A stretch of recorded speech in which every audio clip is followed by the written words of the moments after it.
Greetings, fellow souls. This video we're going to be having a look at something that was brought to my attention a few years ago by a YouTube user by the name of Parker Eubanks. He left behind some comments regarding some sound uploads that I made from the Sega Saturn adventure game mentioned of it in Souls. And he asked me exactly how I managed to acquire the assets from that disc. I wasn't sure at the time if I was going to do a video about this, but I've made a few other discoveries since then, and it's given me a bit more of an inclination to try this out. So, greetings to you, Parker. If you're still about these days, I hope you're getting on fine. I'm still rocking. Right, so, in addition to Mansion of Souls, I figured that we could also have a look at some of the other Sega Saturn games. So, here we have Mansion of Souls, its spiritual successor Torico. Sorry, I can only make do with CDRs. It's a terribly expensive game these days. And also, we can try and have a look at its predecessor, Yumemi Mystery Mansion for the Mega CD. Although we're probably going to be a bit more limited in regards to this because there's not really much in the way of Cinepak libraries for like asset ripping and things like that, but we can probably at least have a look at the overall data structure, which will like give us an idea as to what we are actually dealing with in terms of like data. So we'll get a start by putting our disk in the optical drive. Now there's going to be three main programs that we're going to be messing about with in this video. Audacity, which we'll use to analyse audio data, VLC Media Player, looking at video assets,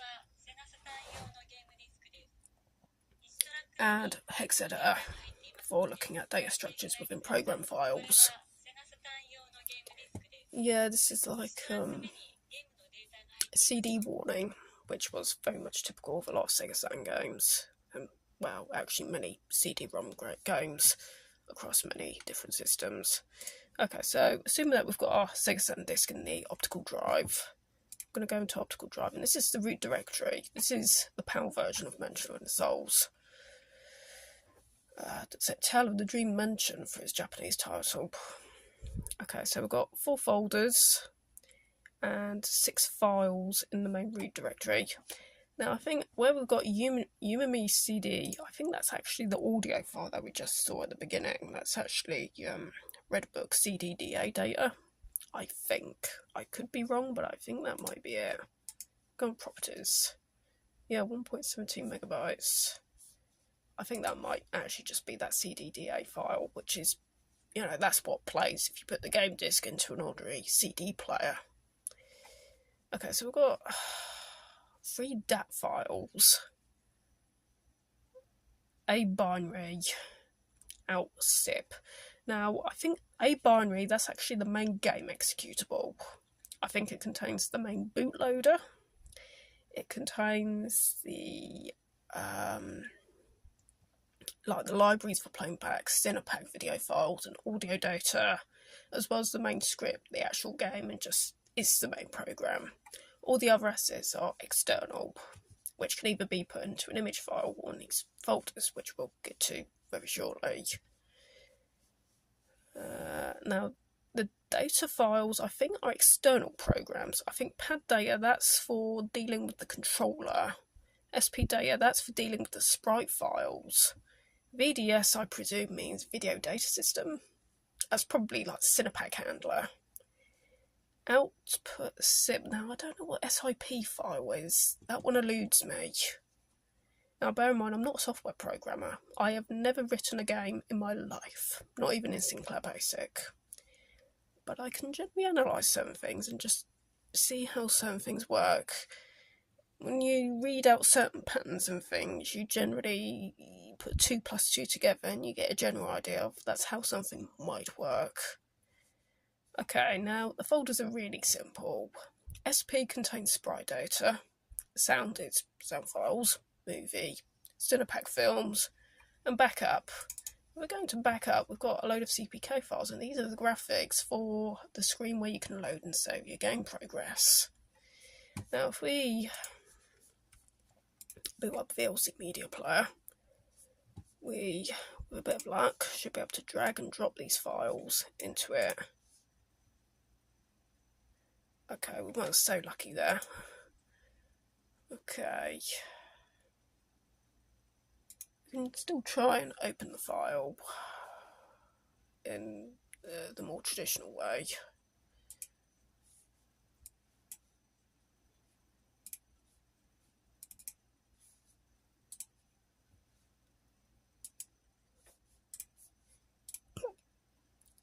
No.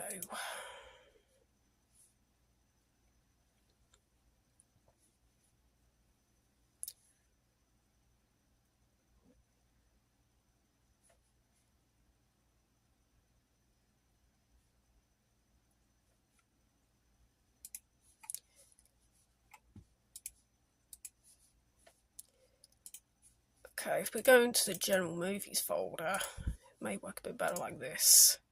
There we go. Now, the thing to remember about Cinepak is it's very similar to early versions of QuickTime. And the reason for that is because early versions of QuickTime were based on Cinepak. With that being said, Cinepak files can be either full motion video or they can actually just be a single image. And I think this is like the issue that we have here. I think maybe if we put our media player into loop mode, we may have a bit more luck in displaying the data. There we go. By putting the loop on, we can actually have a look at our single image Cinepak files.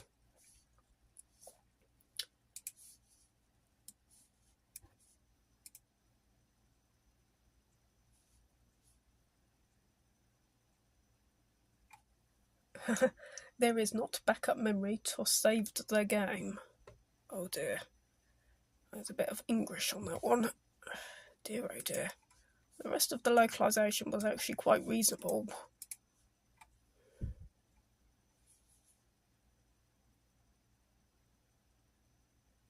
Backup memory's not initialized. So that's what we have in the backup folder. Okay. So going into the movie folder. So any of the files that you see that have a CPK extension at the end, they're film files. The main FMV. So it's just like you're playing the game all over again.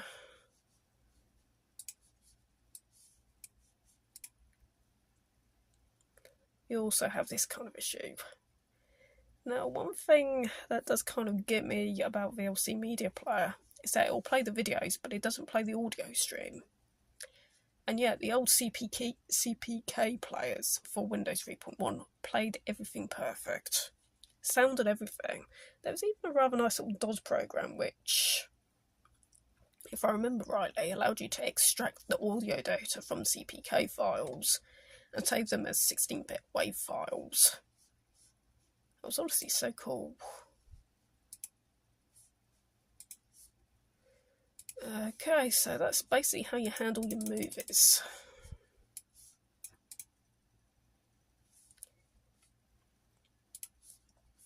You can sort your data by type or size. Let's have a look at the biggest files.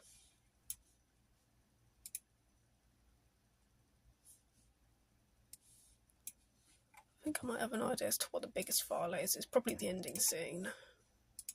Yeah, that's the ending scene.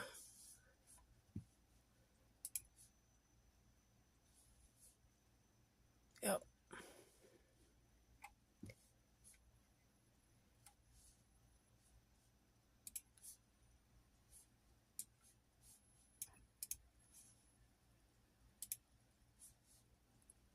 Like I say, for some reason, Media Player doesn't like the audio data in these.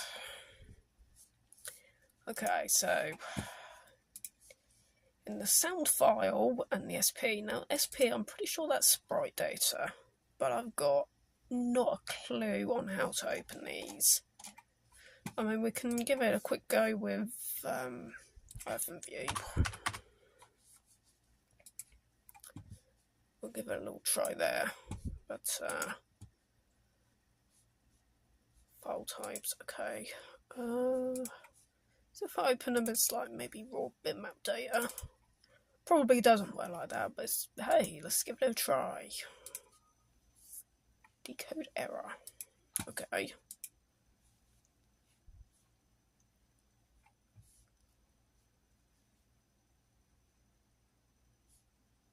Raw file.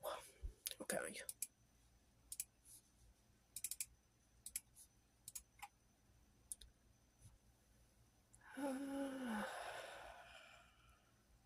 I want to have a clue here.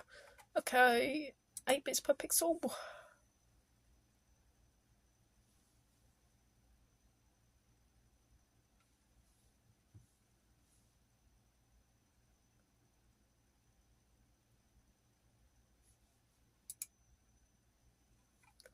Okay.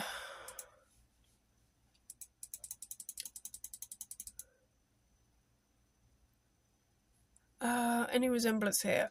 Elder's carpet? No, I haven't got a clue. Sorry, this is not really my field of knowledge. Perhaps I'll do an update video when I've figured out how to decipher this sort of image data. The sound data, though, this is where things do get very good. Now, in this folder, we've got a lot of raw sound data. We do also have some CPK files as well. So we may want to just sort files by type. Not quite sure how this came to being, but there we go. It's going to launch VLC Media Player again.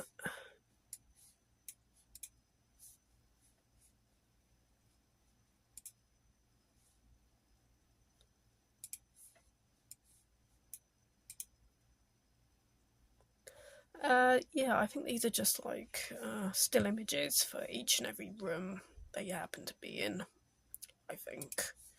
Just still images that play whenever there's a voiceover playing.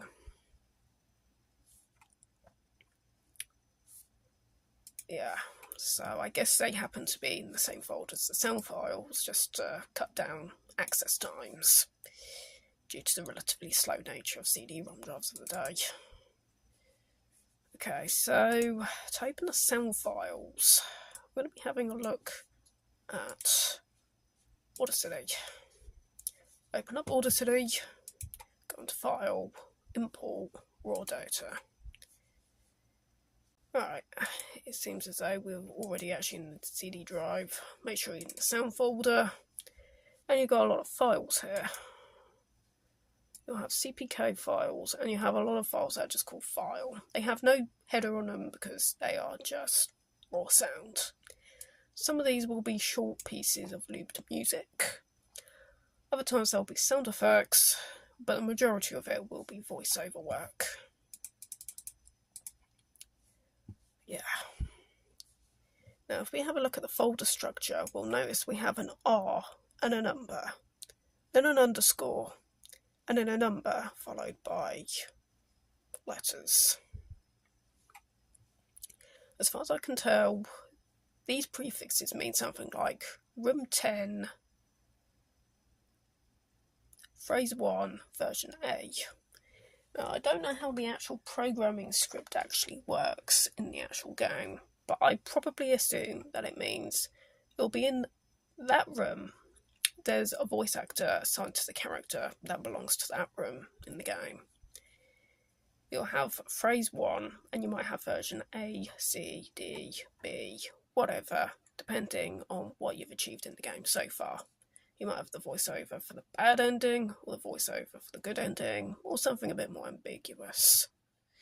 Okay, so we're going to open one of these files. Any one of these files you like. Bear in mind there's like...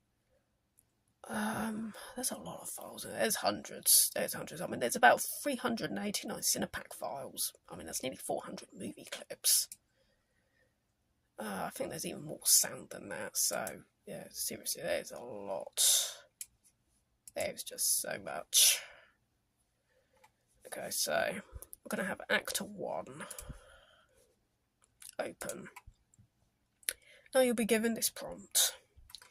You might have something like detect. You can try and automatically detect, but the sample rate will almost always be wrong. Try and set it to something relatively low, anywhere between 8,000 to maybe up to about 220. We'll just do 220.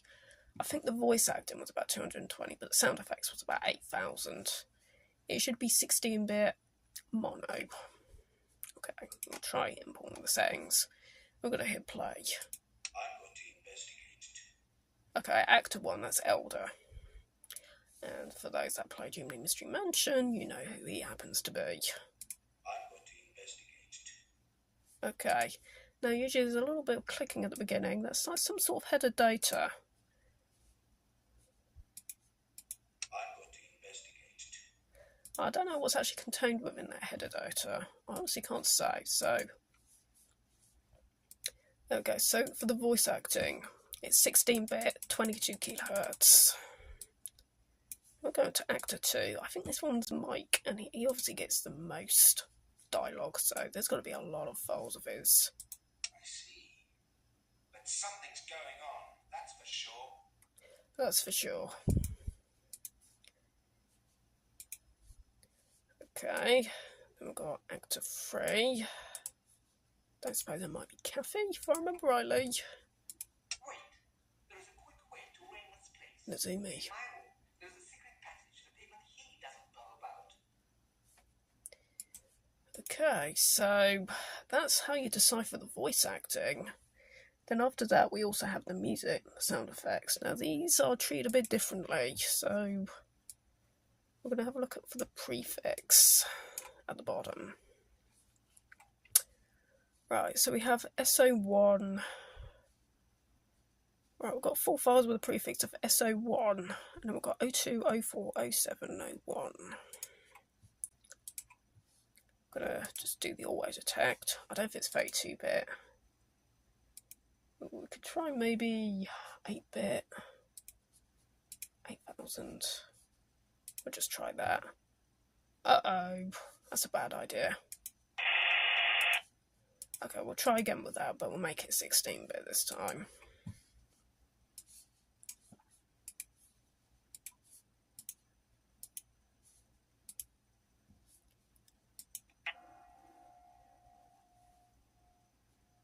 Okay, we've just about got it right, but we'll load it at 16 kHz. I believe that's the grandfather clock.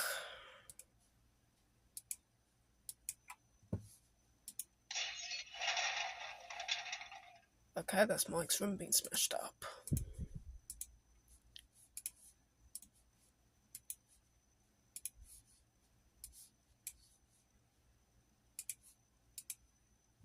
Okay, so that's 16-bit, 16 kHz.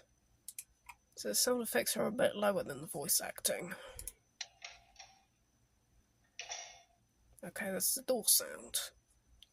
Okay, so we know that the voice acting is 16-bit, 22 kHz. The sound effects are 16-bit at 16 kHz.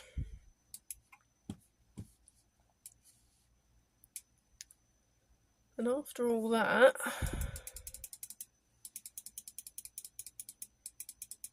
I then realised that something I previously mentioned at the beginning of the video, I got a little wrong. When we have actor A, that means actor, I think. So then, of course, when we have the files that prefix with R, presumably meaning room, I think that's actually the music data. Now those do appear to be 8-bit.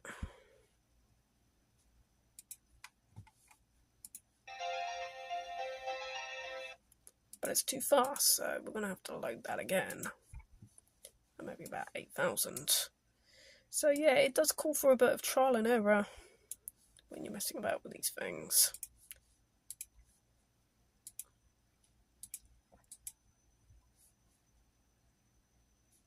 What did I just do there? So I'm still a bit delirious because I'm like still in the recovery process of this god-awful winter cold. Okay, room 9. 8-bit, 8,000 kHz. There we go. So the music loops are actually 8-bit, whereas the sound effects and the voice acting are 16-bit. In any case, all audio clips, to my knowledge, are in mono rather than stereo. which is understandable since you're only dealing with about 4 megabytes of RAM. Plus, you've got to squeeze in your playback libraries, your game script, and everything else. So, yeah, that's basically everything you really need to know about ripping the audio assets of the game. So last but not least, we're going to have a look at some of the actual script data, which of course that can be the most interesting bit. We go here, onto Hex.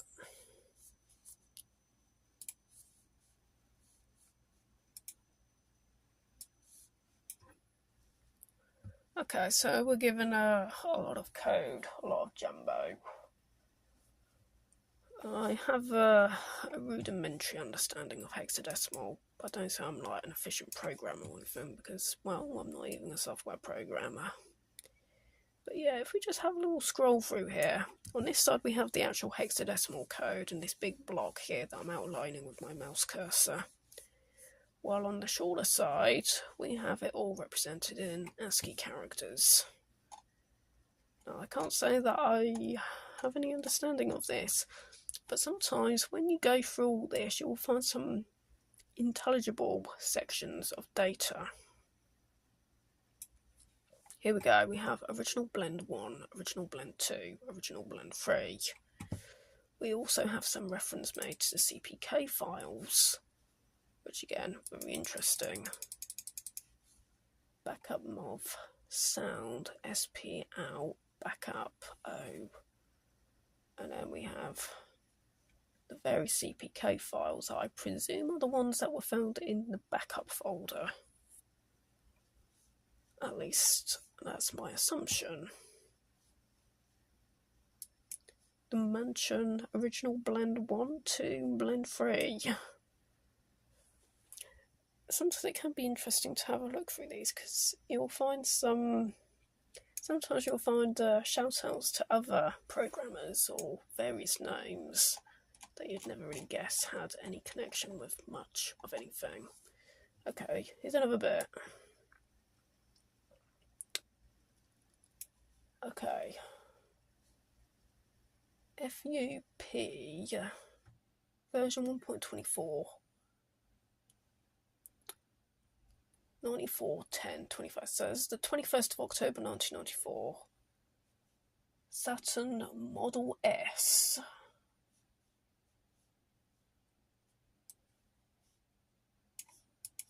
Okay, we're just going to have to scroll through that a bit more until we find something else a bit more intelligible.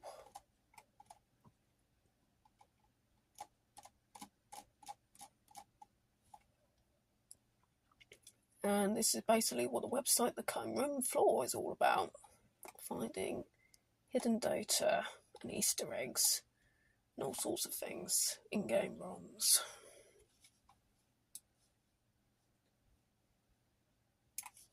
SGSQ8. Don't know if that's actually referring to anything particularly.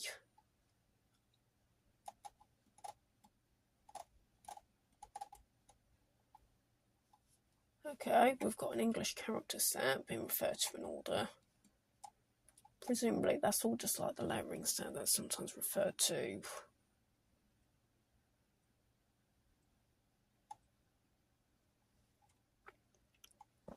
When it's actually asked for. Not absolutely sure myself.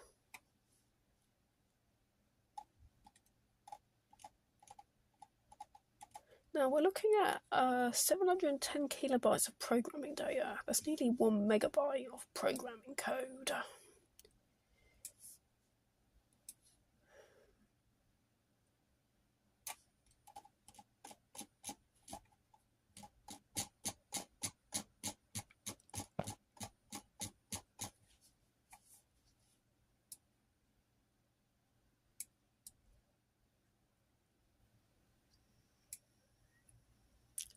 And then after that, we've got like a lot of zeros.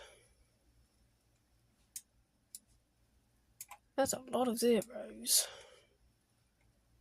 And then finally we get a load of code again. So for some reason they decided to pad out a lot of the middle section with a lot of zeros. It's kind of weird, but hey, I'm not a programmer, so if there's a reason for it, I guess I wouldn't understand it.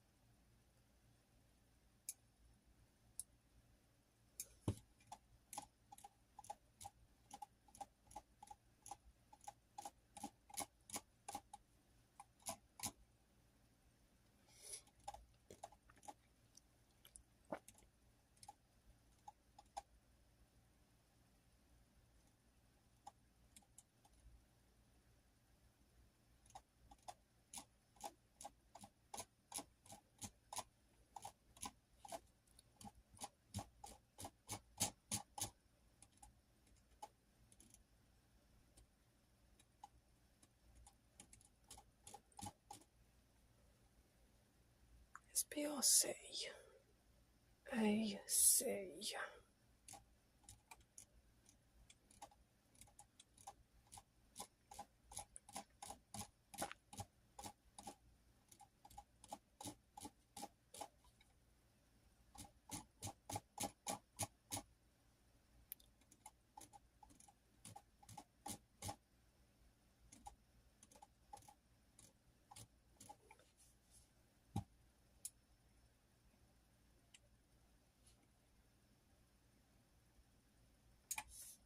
Doesn't really look as though we're going to be set for anything more exciting. Okay. Oh, here we go. Hi. Come everybody. Yeah, I'm sleeping. CPK system not initialized. Okay, that's an interesting reference. Since it was called Tale of the Dream Mansion, I think that might be a bit of a shout out to that. That's a little interesting. We also have film here. The film chunk is sometimes found in the old CPK files.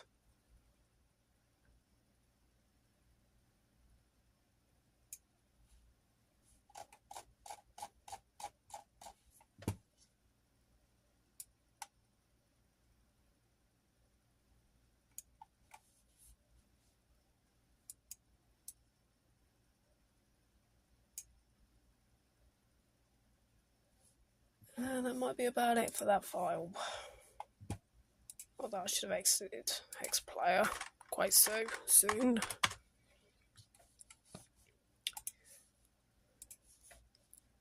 It's our main program. Like I said, it seems that we've got this zip file. I've got no idea what this is about.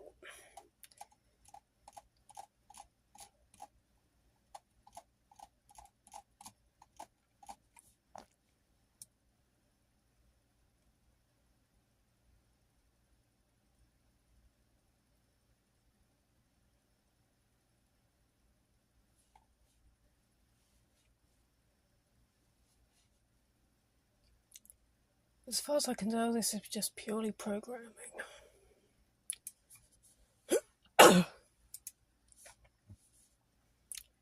And I've got some really bad habits.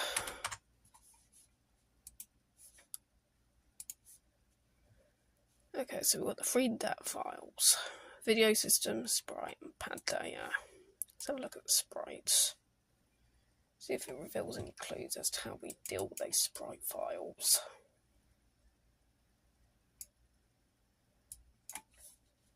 And so far, nothing.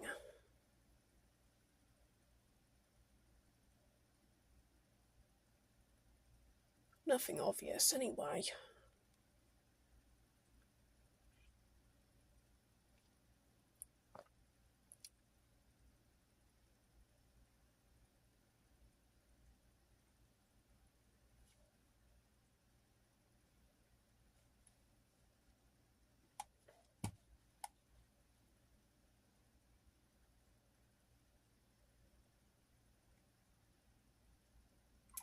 No, nothing spectacular. I think that's around about it, really.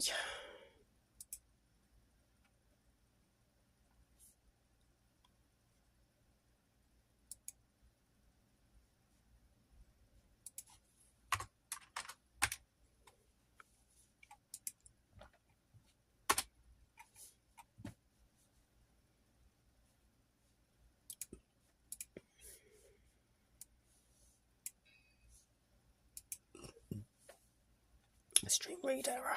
Okay. Okay, so for its successor, Torico, it's more or less the same, but there's a few caveats to bear in mind. There's a few things that they did marginally different. Basically, it's the same thing, but the flavours can vary a bit. That's the only analogy that I can really think of to describe this one. Okay. Probably come up with CDDA. There we go. So CDDA. Going to CD drive. Here we go. It has almost exactly the same data structure.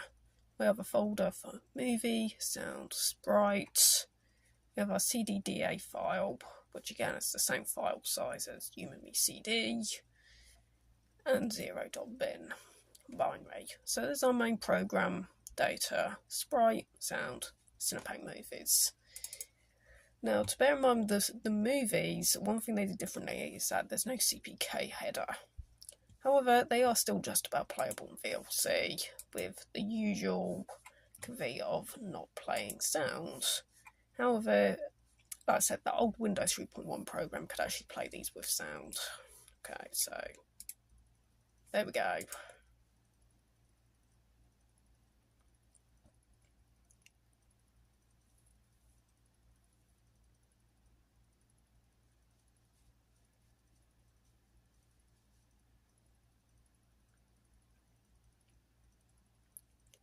So they are playable, but the lack of a header, just bear that in mind.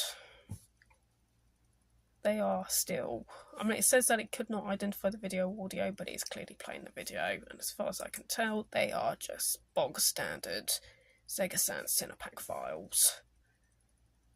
Probably a bit of a lower bitrate than its predecessor though. Speaking of lower bit rates, we're going to just investigate the sound files. The music is interesting. It is really interesting. Instead of just going for like those 4-second loops that repeat over and over again, they did something very different. When you go in the sound directory, you'll find a variety of different file types. You'll have BGM files, your typical RAW files, map files, and a few RAW files that actually have the RAW extender. Okay, so if we go into Audacity again, open up our files. Okay, import raw data just as before. Here we go. So we have BGM, file, raw, and map. Now, raw files are exactly what you think, so we'll try and detect these. 16-bit. I think it's been 22, they might be 11 kilohertz. Presumably so they could fit more on disk. Okay, so we just heard 3 different sounds there.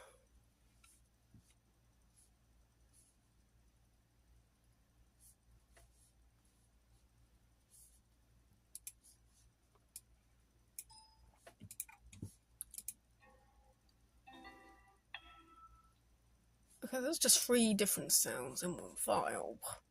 Now that being said, 3 different sounds in one file is very interesting. If we go onto BGM, if we open up a BGM file, this also becomes equally interesting.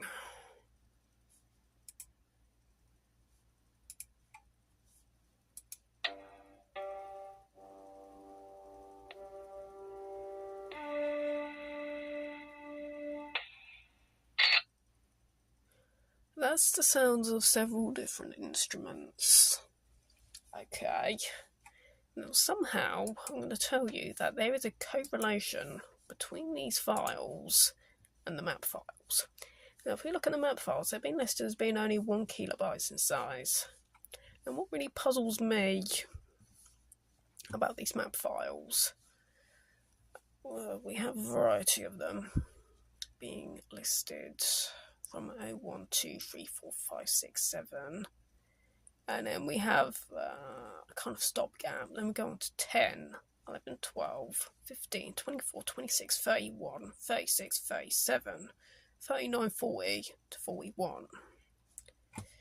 Now, when we open up these map files using hex editor,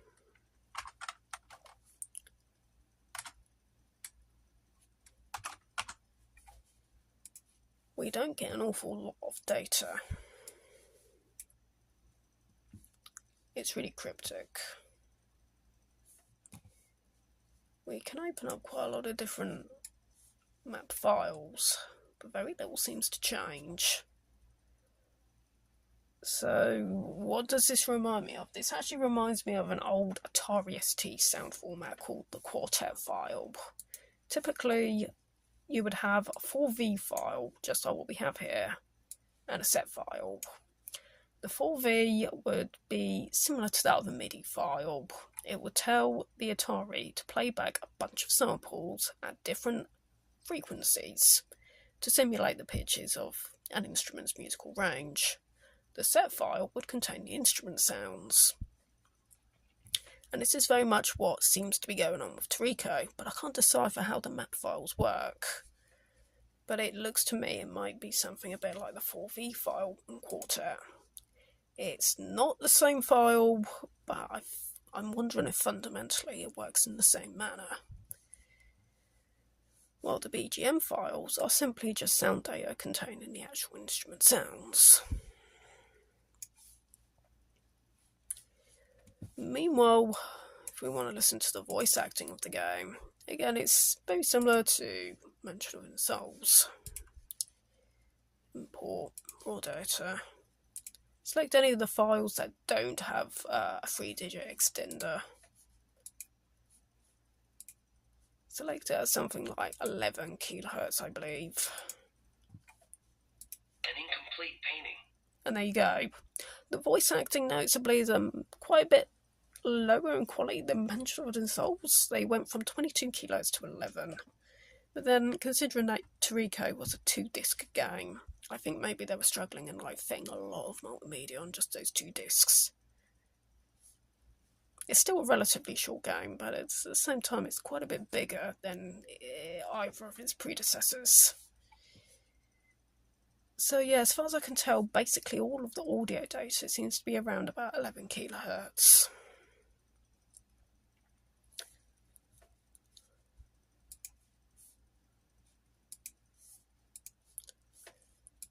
And at last but not least, we also have the sprite data. Now, some of these seem to be marked as 16-bit or 32-bit, obviously indicating the colour depth of that sprite.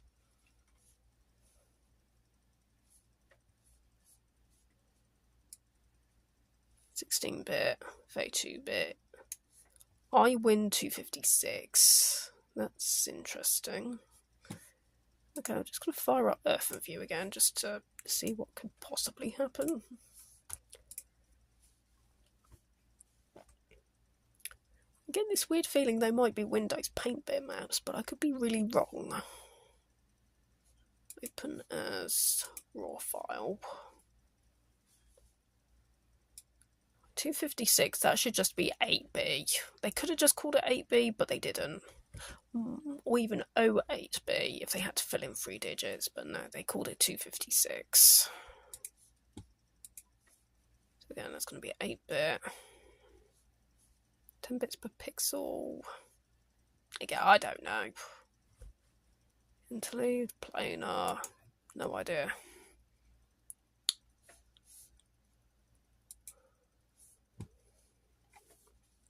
Let's just organise them by type. So yeah, we have 16B, 32B, and just one file marked as 256. I win, T win, Sega logo, and 32-bit colour.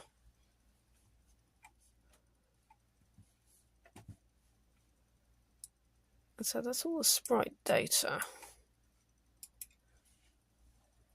Then after that, we just have the program file.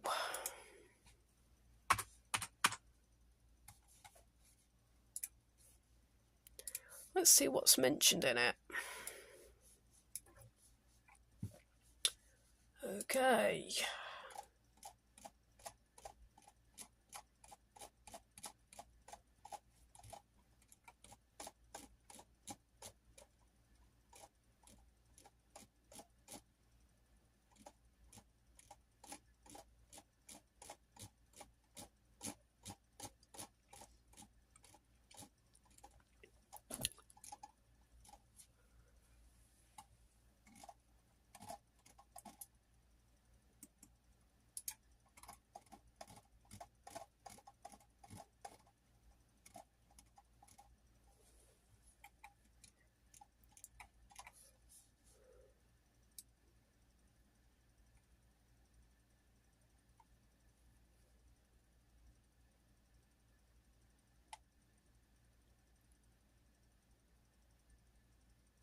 Don't worry, I'm no serious hacker. I just like to sort of prowl about and just see how things are generally structured.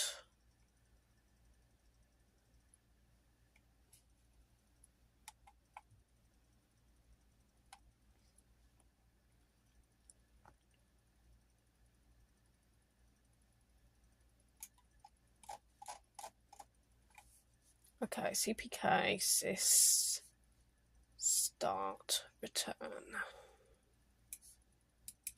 Okay, nothing too exciting there.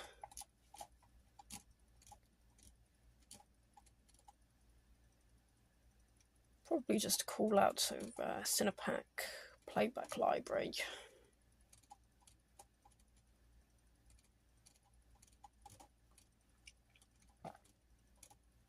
Random guess anyway.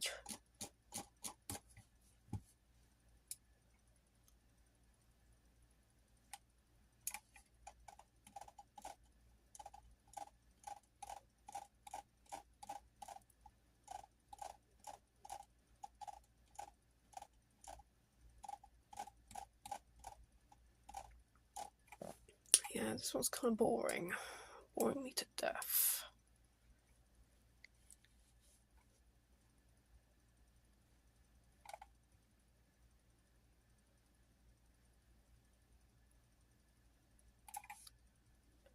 Okay, now, given that we have the understanding that Torico is a 2-disc game, we're just going to flip disk B in, just have a look at the hexadecimal structure of its main program. Obviously, the assets are going to be identical to that of disk A, so we need not be too bothered about that.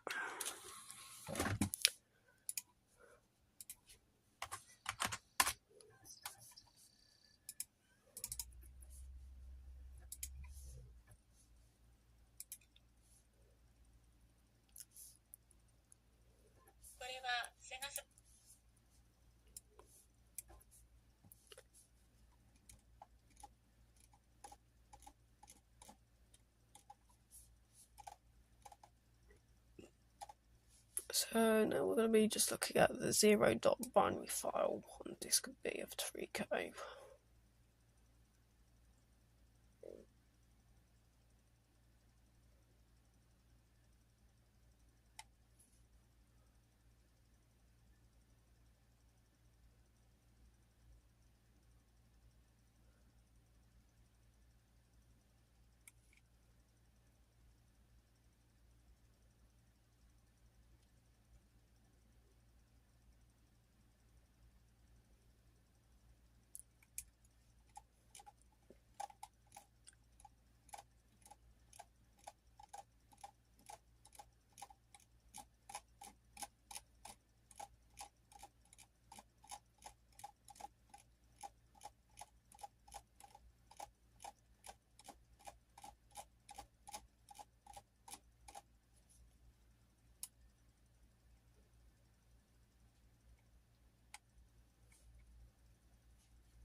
Okay, so we have CPK version 1.20 with a date of the 5th of October 1995.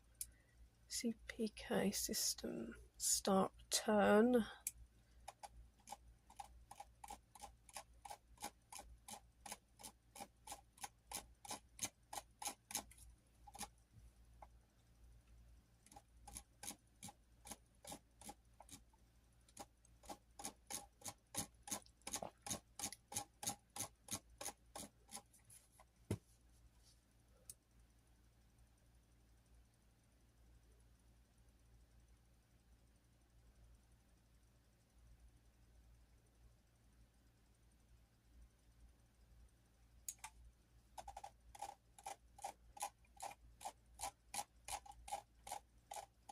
anything notable in the script, it's going to be for your eyes only. My attention span is exhausted. Okay, last stop, Yumemi Mystery Mansion. Now, since this is not a Sega Saturn game, but it's rather for the Sega Mega Drive CD, we'll have to expect things to be very different. Yeah, the files are undoubtedly going to be smaller, would fit within the system memory limits, but due to the fact there was no Cinepak libraries at the time, or any other sort of like pre-compiled F&V playback systems,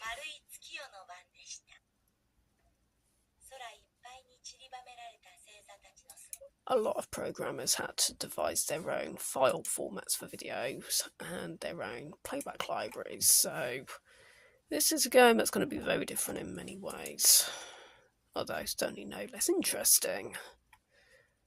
Okay, looks like we have an MS-DOS application. I'll be hard pressed to believe that is really an MS-DOS application and not just a badly handled file header. Text. Okay, we'll just run the CMD just to find out what actually happens. Okay.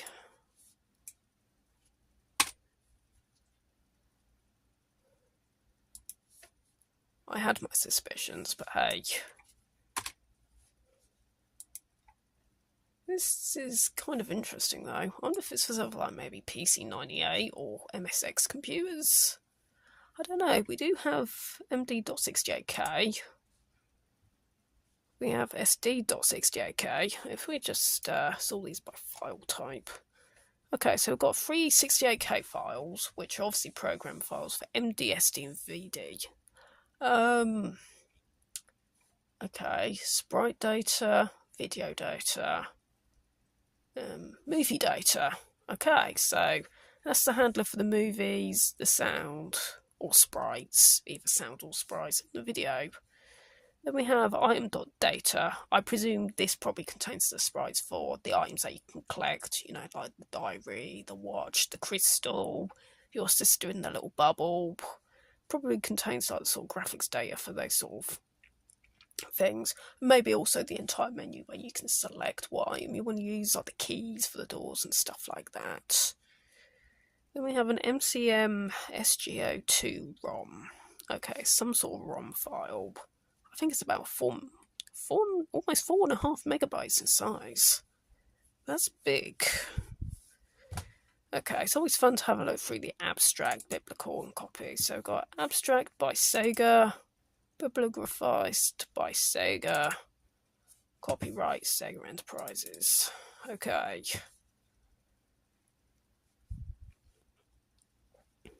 I don't actually know if any of this is actually source code. I doubt it, but hey. I'm pretty sure they are properly compiled 68K programs since, you know, the Motorola 68000 is the heart of the Sega Mega CD. Unlike the Sega Saturn, which used dual Hitachi RISC processors. Okay. We'll just try the text file since it's only 4 kilobytes in size. It's tiny.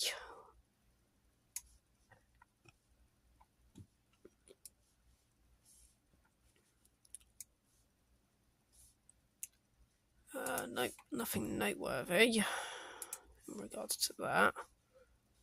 Okay, let's have a look at one of our 68K files. See what it tells us.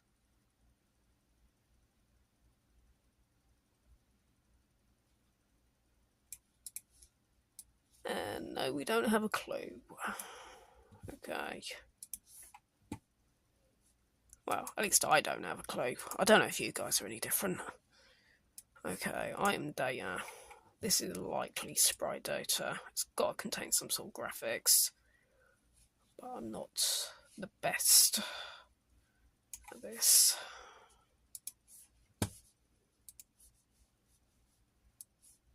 That 4 megabyte ROM file's huge. Okay, so everything is like maxed out at 256. It's like the highest data bit you can have with an 8-bit file system. I think this might just be a padder. I think just to pad out the CD-ROM. Oh, this is just padding because everything is just like 8-bit maximum value. Double F is 250, 255, 256, depending whether your offset is at 0 or not. This is huge. But again, I think it's just to pad out the CD-ROM because it doesn't have anything other than 255. Okay, let's have a look at our folders. We have how open, end, CB1, CF1, R01, 2, 3, 4, 5, 6, 7, 8, 9, presumably the different rooms, RA12, ST12, and system. System, I'd like to think this has something to do with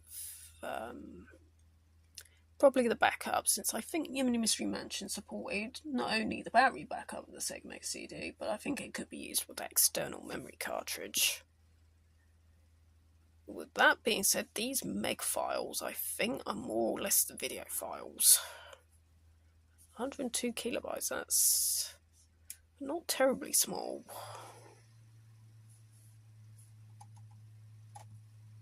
So we have a lot of zeros to begin with. We have a full character set.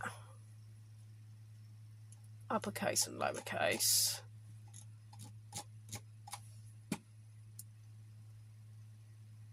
Maybe it's not video data, but it doesn't exactly look like a typical script either.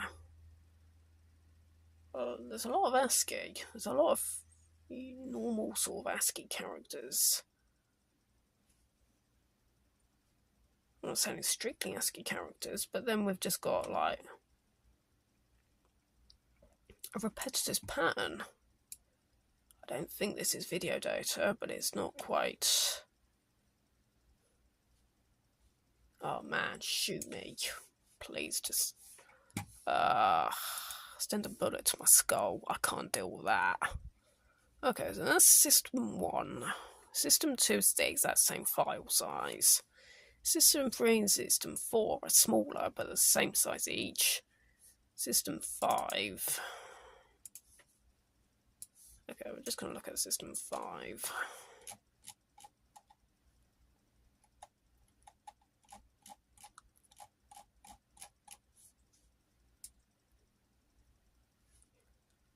So we have like data of about 11, continuously of about 11. It could be video data, it could have a very consistent, so it's just notifications bugging me. It could just have a very consistent stream, and therefore the bitrate has to be constantly at that level. I never said I was an expert on these things, but it's... Let's just put it like this. I don't think this is Cinepak data. This is some sort of proprietary video format that System Sega had to come up with to make this game possible in its host format. Come to think of it, I think this was actually the only game System Sega ever made for the Mega CD. I mean, apart from Grand Slam Tennis on the Mega Drive, which was otherwise, rebranded as Jennifer Capriati's Tennis. I don't think they did a lot for the earlier Sega systems prior to the Sega Saturn. They seem to be developing more for the computers of the time, such as the Famicom Disk System, the NEC PC-98, and the MSX computer. I think they had a bit of a favourship, particularly towards the PC-98.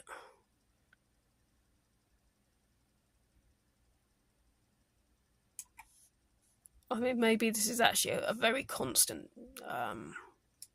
bit rate for the video data, but I don't know. I was getting this sort of feeling that the meg files were possibly video. If we go into maybe one of the room folders, just say room 4. Well, give us some interesting prefixes to the files. Okay, so we've got MKG files, and then we've got MEG files. MEG and MKG. What's the difference between MKG and MEG? If we select by file size, the biggest file on here is about 3.24 megabytes. At that size, I would make the assumption that MKG are the video files.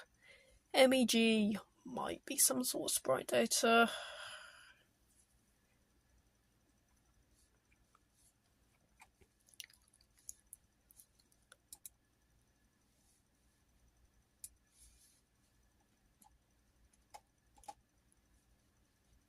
Yeah, okay, so we have... So in this one folder, we've got 41 MEG files. Okay.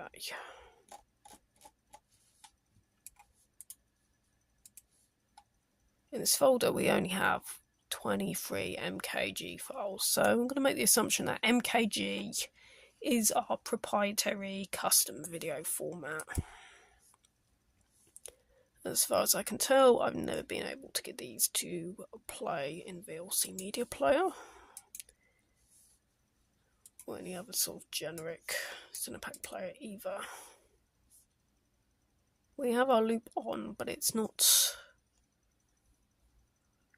playing anything, it's just choking on it.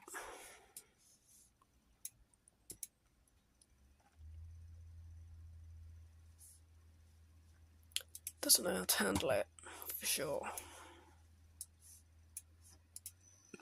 Trying the MEG files. Also going nowhere.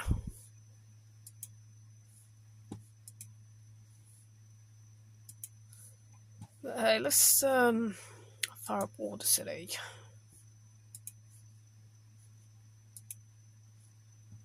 That.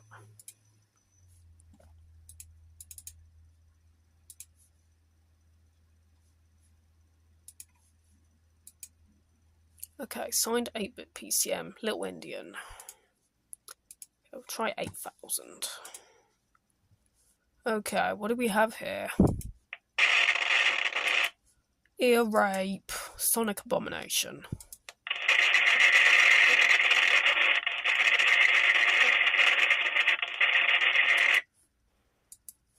Okay. We're going to have to try a different approach to this.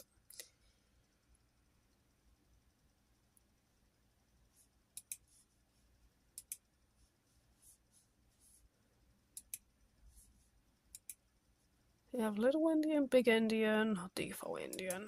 We'll try Big Indian, see if that makes anything different.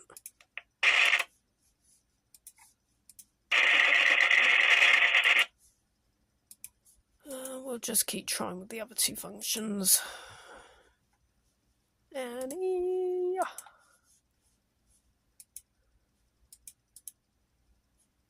default Indianness.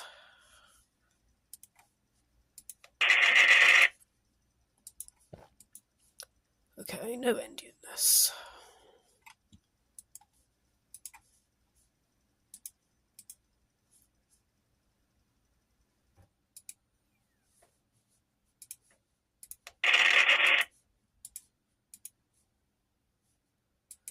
We'll just keep going with this until we've got something that we can just about listen to.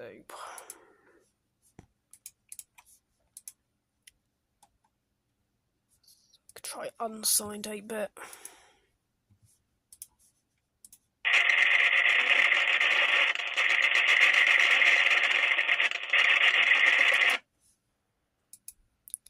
Maybe this is not even sound. Maybe it's actually the MKG files that are sound.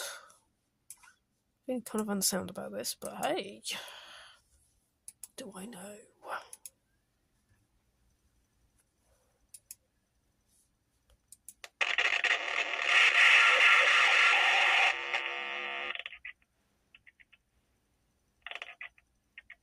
We had a bit of a techno bass line.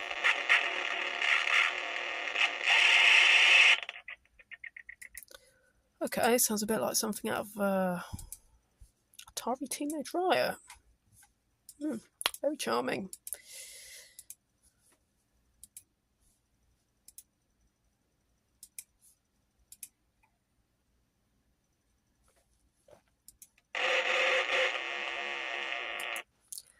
I remember reading on an article that I found somewhere on Google, and it claimed that Yumemi Mystery Mansion uses sine magnitude files, or what appeared to be sine magnitude files.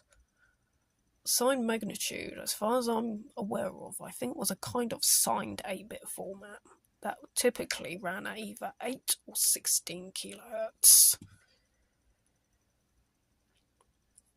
And my knowledge doesn't really go beyond there. I don't even actually know if that statement was even ever really confirmed.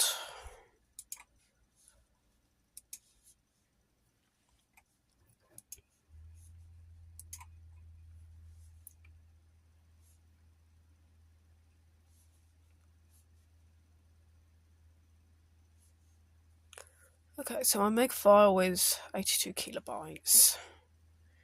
MKG file is nearly 5 megabytes.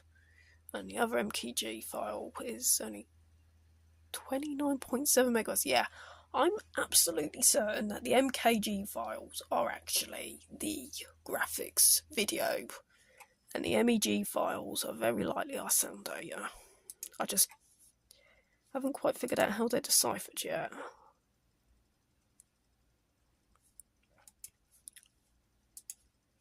We can try them at 16 kilohertz.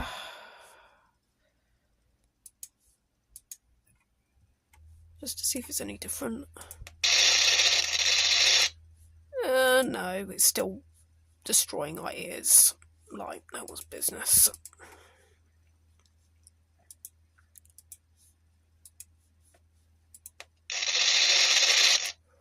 Good gosh.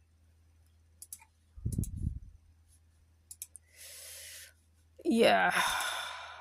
How those kids managed to rip all the Snatcher audio data, I will never know.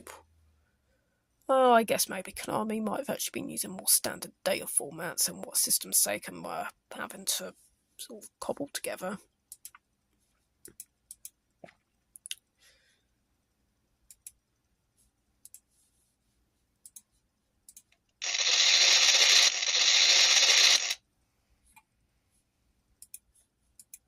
Destroy me, please.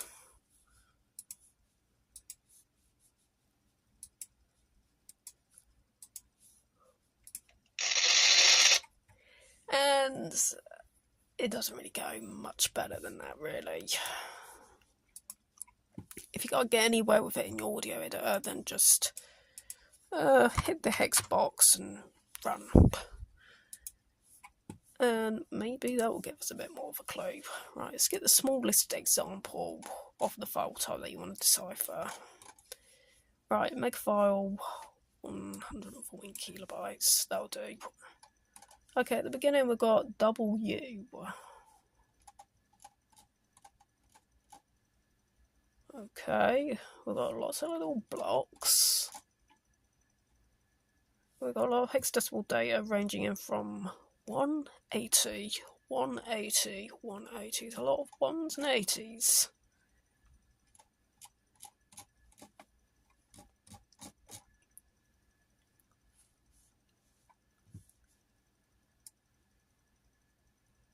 There's a few more assignable data types in this section that I've highlighted in blue, and then after that, more 1s and 80s. Okay. GHO. I would have thought that might have been an abbreviation for Ghost, which is thing to the game's story, but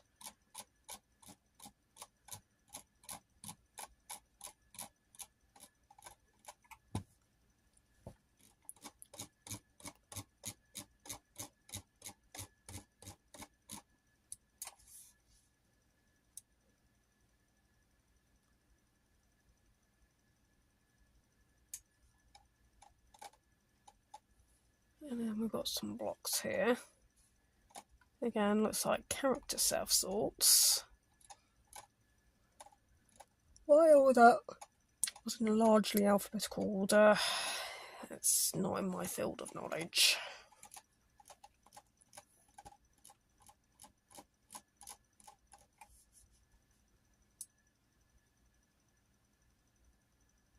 Now, don't get me wrong, because even in the Sega Saturn era, there was a lot of developers that were still using their own libraries rather than what was provided to them by Sega.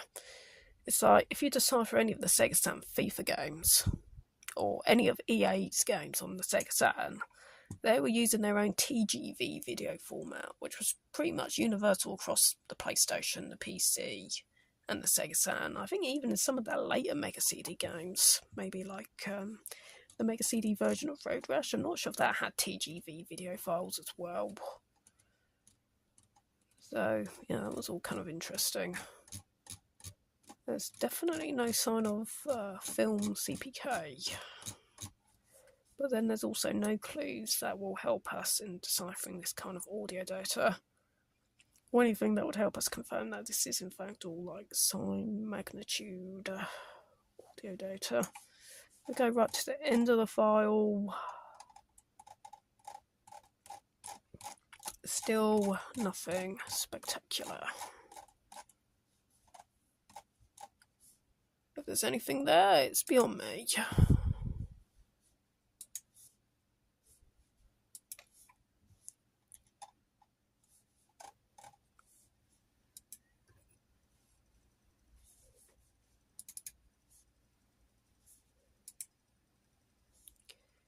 Okay, let's have a look at this 1 megabyte video file. Again, in KG, we've got like a lot of these little blocks.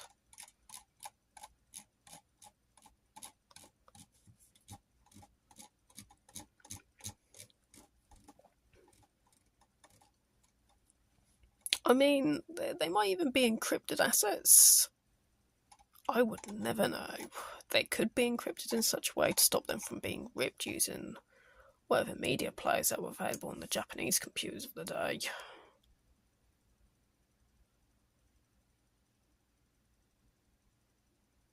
I mean, until I fully master the art of searching using Japanese Google, I don't really know what was available for the PC-98 on like the BBS and the FTP bulletin boards of the day. Although, I'd like to think they operate similar to the Atari ST ones.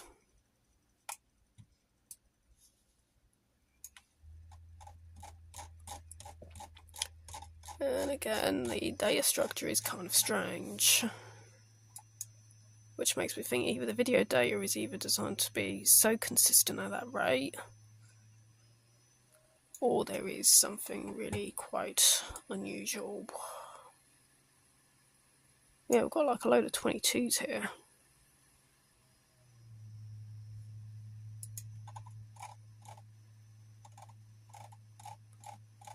Yeah, it must be just like instructions to keep the frames going at a very particular bit rate. Now bear in mind, this game came out before we had the Cinepak libraries for the Sega Mega CD, because let's think about it. This game probably started development maybe in like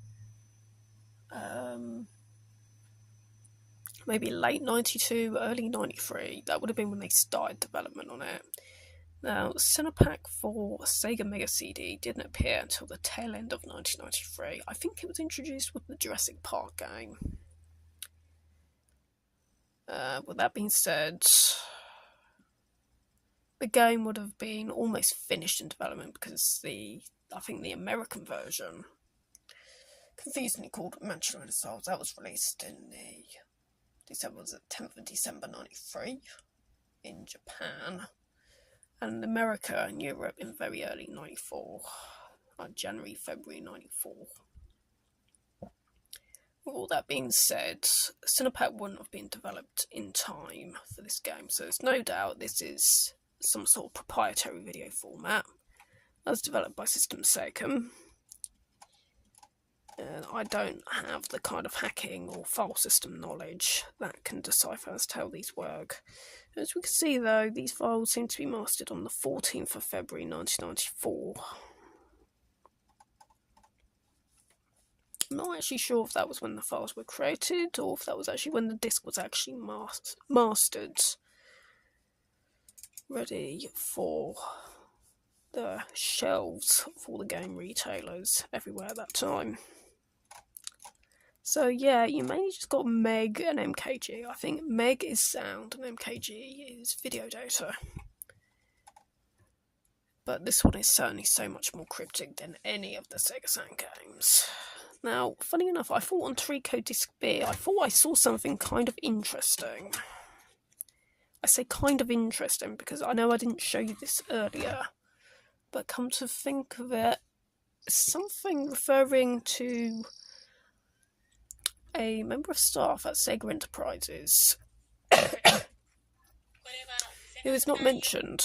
He's not mentioned in the game's credits, but he is mentioned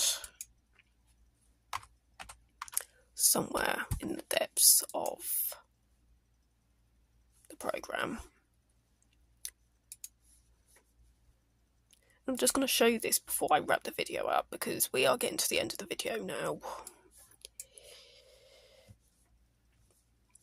Now we're going to go searching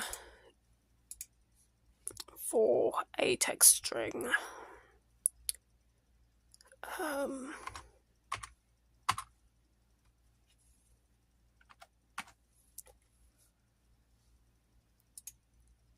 Here we go. Somewhere in this block, around about here, we have the mention. Something version 2.04, 96. Was it 25th of January 1996? Sega Saturn. A. Miyazawa. 1654. Sega Enterprises. Digital Media. Research and Department. Sound Division.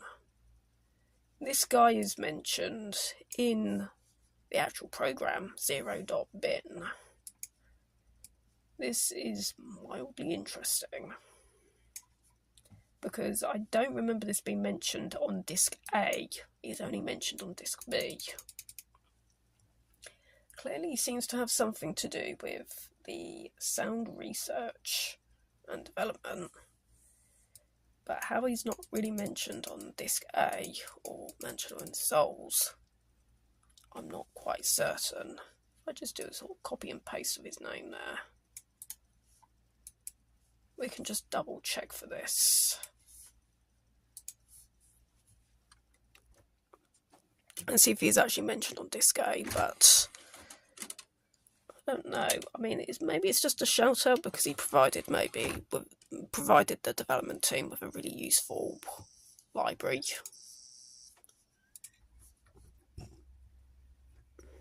for the sound of the game.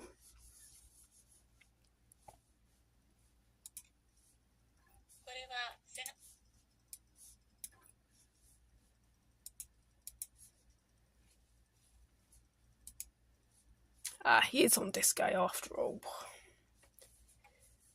Right, so he's actually mentioned on either of these, but I need to check if he's mentioned at all on Mental and Souls.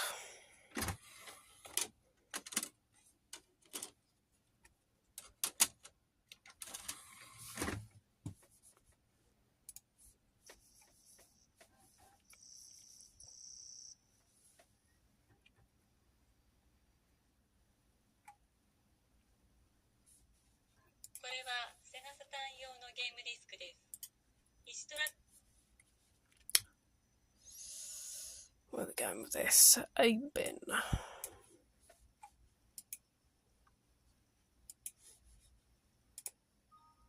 No, he's not in Manchester with the Souls. So obviously he provided the development team with something interesting in regards to sound libraries during the development of the game. Well, like I said, I think with Mantra and Souls, not only is the program data a little bit larger by around about 60 kilobytes, but we have the Mansion, Original Blend 1, Original Blend 2, and Original Blend 3. That's curious. I don't know if they're referring to coffee or something, like you want to go sleep, but I don't really know for sure. Likewise, towards the end of the program, we do have that interesting little chunk.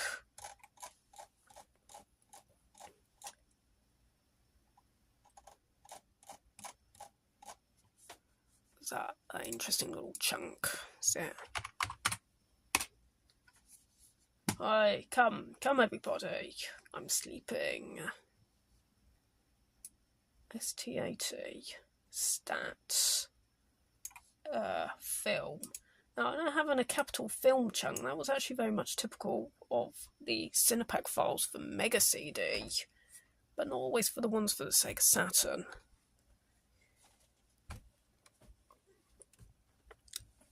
Okay, I think before we wrap up this live stream, I'm just going to have a look at some of the later Mega CD games. Eternal Champions, Chant from the Dark Side, that's a classic example of a later era Cinepak files. Perhaps we can find some sort of clue there, but Yumemi Mystery Mansion on the Mega CD is not Cinepak.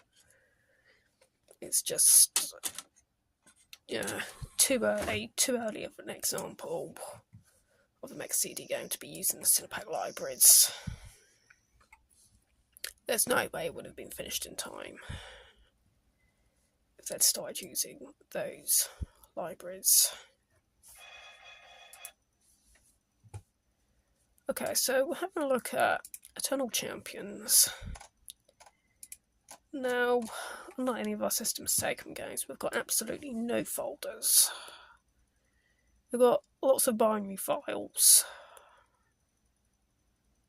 lots of ZK files that have been numbered. Apparently we have AU format sounds. I don't believe that. There's no way they're going to be standard AU sounds.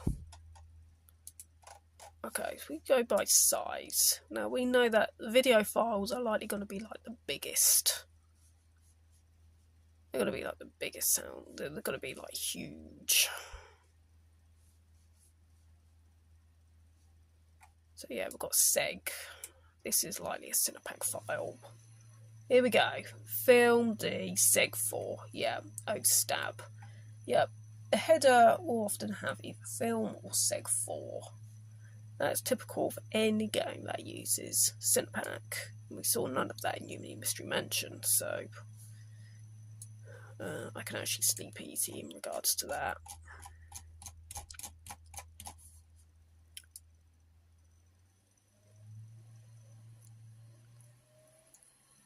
I've got no idea what I'm ranting on about at this point.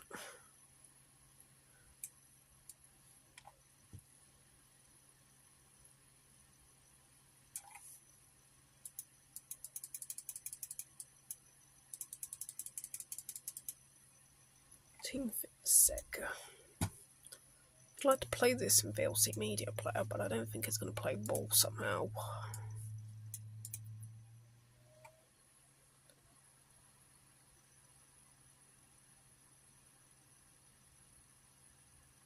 Nope. So yeah, VLC Media Player is quite happy to play Saturn files, but not Mega CD files. Even though practically they should really be quite similar, really. But yeah, I guess the Mega CD, with its weaker hardware, probably had to have certain adjustments made. I'm still a little bit puzzled, really, as to why no one's really deciphered playback of the Mega CD to the point where they've made a library so you can just play these files back. There's obviously a bit of a following about playing videos on the Saturn, but not so much on the Mega CD, despite very much being the system that started it all.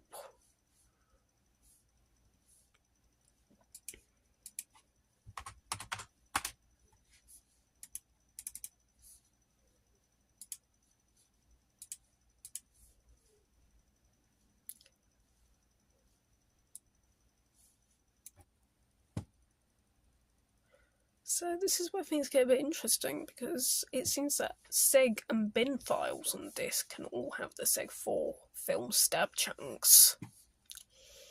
Yeah. I guess maybe also number 14. Yeah, we've got a lot of film files on here.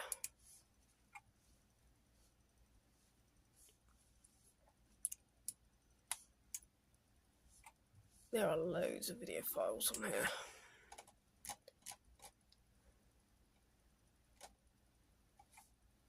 We have PL. Okay, that's actually the first file we've opened. That's not a film file.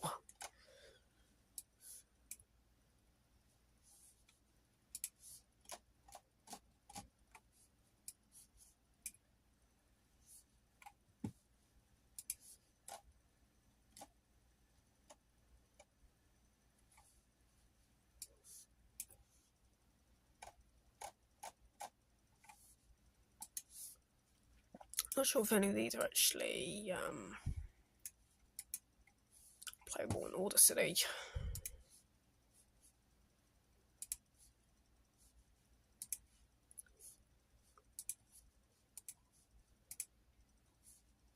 It's going to be 16-bit. It's more likely going to be 8-bit. Uh-oh.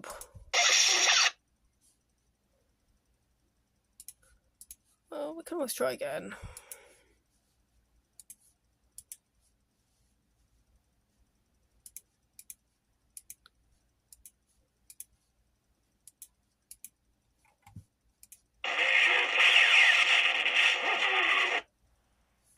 Well, it's a bit more understandable than anything from Yumemi.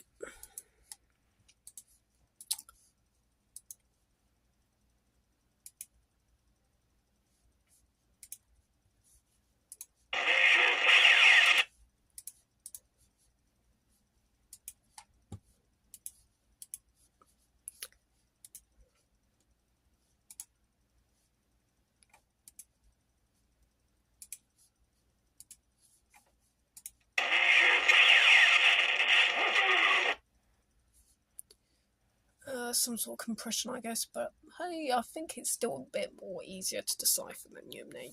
So, yeah, I think that's the end of the video. Okay, thanks for watching this drivel. I'm